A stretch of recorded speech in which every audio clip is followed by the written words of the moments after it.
My game day ritual is after shoot, I take a 2-hour nap and then I make myself an omelet and then I go to the game.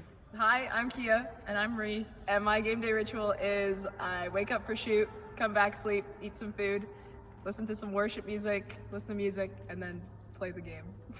And my game day ritual is I have a 1-hour nap after shoot, and I always wear my lucky spandex. My game day ritual is after shoot, I go home and lay in my bed for 1 hour, and then I start being productive, and I have a lucky pair of socks that I wear every single game.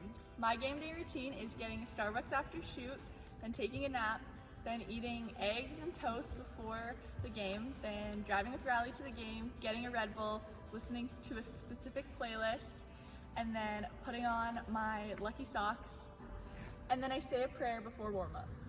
My game day ritual is I wake up usually like at least 3 hours before the game. I eat lots of carbs like pasta or rice or something, and then I stretch my back out really good like an hour before the game because I have a bad back. My game day ritual is me and my roommate drive and we both get Red Bulls. We listen to 2 very specific songs, and then after we get changed and everything, when we're running out for warm-up, we double tap the panda on the door of our team room for good luck. My game day ritual is that I like to do our game day boards, which means that I draw a big inspirational drawing onto our whiteboard in the team room. My game day ritual includes eating a bagel. I always eat a bagel. Doesn't matter which one. I'm not picky. Calling my dad because he's my hero, and wearing pro wrap on my ankle. As a team, our philosophy on rituals for practice to get mentally prepared to focus on practice, we like to take a more fun approach and goof around a bit, get some shots up, and then we come together in the circle and we do our mindfulness where we just take a second to take some breaths, center in from school or whatever the stresses of the day were, and get ready to focus on practice. Well, that is the approach that our team chooses. There is a variety of different approaches to ritual in sport. Sport can be viewed as inherently ritualistic within itself. Some historians feel the roots of many modern-day sports can be found in the ritualistic practices of religious ceremonies, and that sport ultimately is a legacy of ritual. Yet, as time has passed, the actual sporting events themselves have lost their religious meanings. However, religious rituals are present within and around the sporting process in many ways. This can include pre-game routines and rituals, or just the structure of how athletes go about preparing for a game. Now, different sports report some commonalities in superstitious rituals. However, each sport also has specific rituals that correspond with personalities and personal belief systems of the athletes, teams, coaches, etc. The variations between the ritualistic approaches from different athletes and teams can be seen from how they go about the ritual itself.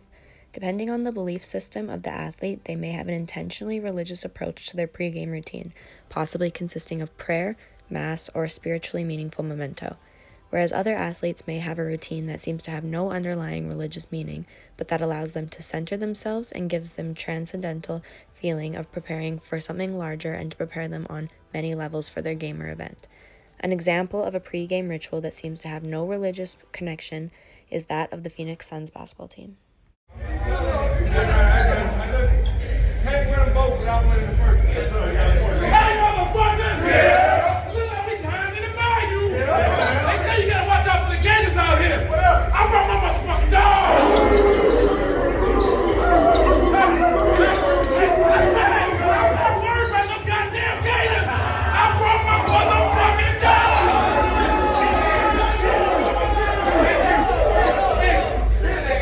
Hey, motherfuckers, let's go remind the world that we're the best team in the motherfucking world. Win on me. 1, 2, 3, win. Let's go, brother.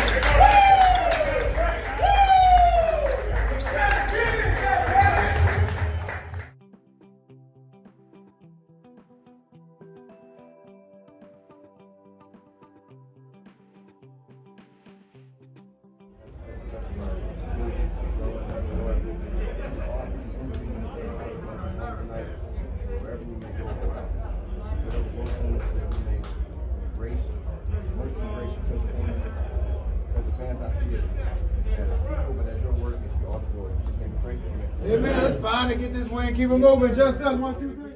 These 2 videos showcase what seemed like 2 vastly different extremes of approaches to rituals in pregame manner. However, they achieve the same common result, one being intentionally religious through prayer and the other one being a release through loud and seemingly manic chanting. Both ultimately prepare the individual athletes for their competition at hand, one way or another. But really big victory for them, but I thought it was a really well-played game both ways, and I think we're going to be in store for another good one tonight. Last night we chatted about how we're hoping to get a chance to see two of the top offensive talents in Canada West, and Emma Carey versus Ashlyn Day. Emma Carey had 17 points. She got into a bit of foul trouble, so didn't play a ton in that second half. Ashlyn Day had 14 points, and she came into last night averaging well over 30 points a game. So to control the glass the way she did, especially in the opening quarter yesterday. Let's take a look for the starting lineup for the Alberta Pandas. There you see Shay McCusker, the hero from last night, hit the game-winning three-point shot. Jenna Harp, Emma Carey, Morgan Harris, and Claire Signatovich. No changes from last night. Before you get your key to the game, Doug, I love these new Pandas uniforms. The all-black, the stealth. These are awesome-looking uniforms. What's the key to the game for this Panda team? To me, it's... The sporting process contains small rituals but also manifests a sense of ritual within itself. Rituals and routines that athletes do are not always intentional within a religious or spiritual context, yet the concept of a ritual within sport is the connection to something greater than the athletes themselves, and to connect to a greater force in a routinely manner to prepare for a game or to center oneself. Sport itself is also a ritualistic matter in the sense of its relation to community and the values in which it is intertwined. Emil Durkheim describes rituals as the dynamic of a process which joins together a system based on symbols, these symbols being meaningful to the individual and a connection to a higher power. If we view sport as a ritualistic process within itself, then we connect these symbols, routines, values with a sense of something greater within the community. Before every free throw, Kid would wipe his right hand over his jersey and blow a kiss somewhere into the stands. So sport unites communities and individuals of all kinds, but follows a structure that celebrates and connects these athletes and their communities through a celebration of sport and the underlying values and beliefs that it intertwines.